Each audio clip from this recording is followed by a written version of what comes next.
I'm from Hiawatha First Nation. I grew up there, at the small reserve south of Peterborough. My mom is part of the reserve there, band member, so am I. Being First Nations, being Ojibwe, it just made sense. It's something that I always saw in the media, that the coverage wasn't necessarily accurate and fair of Indigenous people.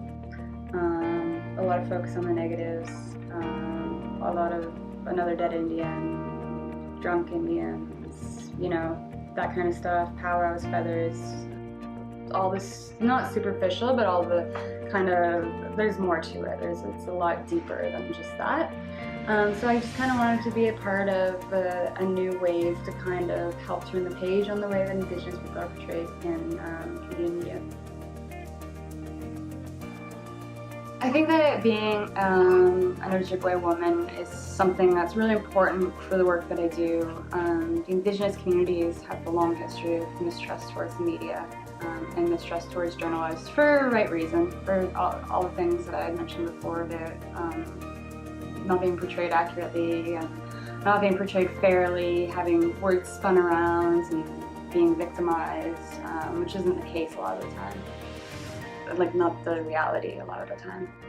And I think that the way that I like to approach people that I'm interviewing, people that I meet, is, you know, like I like to tell them, like, I know that I might not look like it, but I grew up on a reserve, my mom's Ojibwe, I'm half.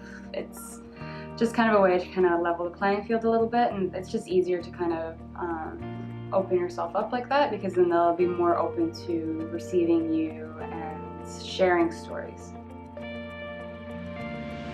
The hardest stories to write are the ones that are the heaviest.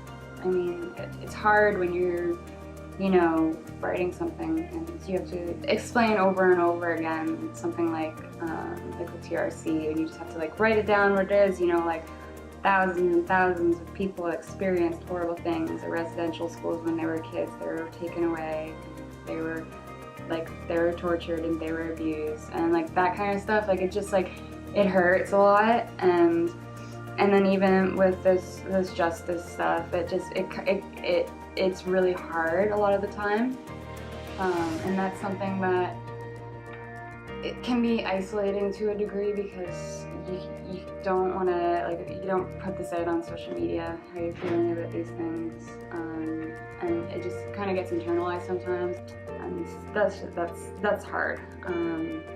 And that's just not easy.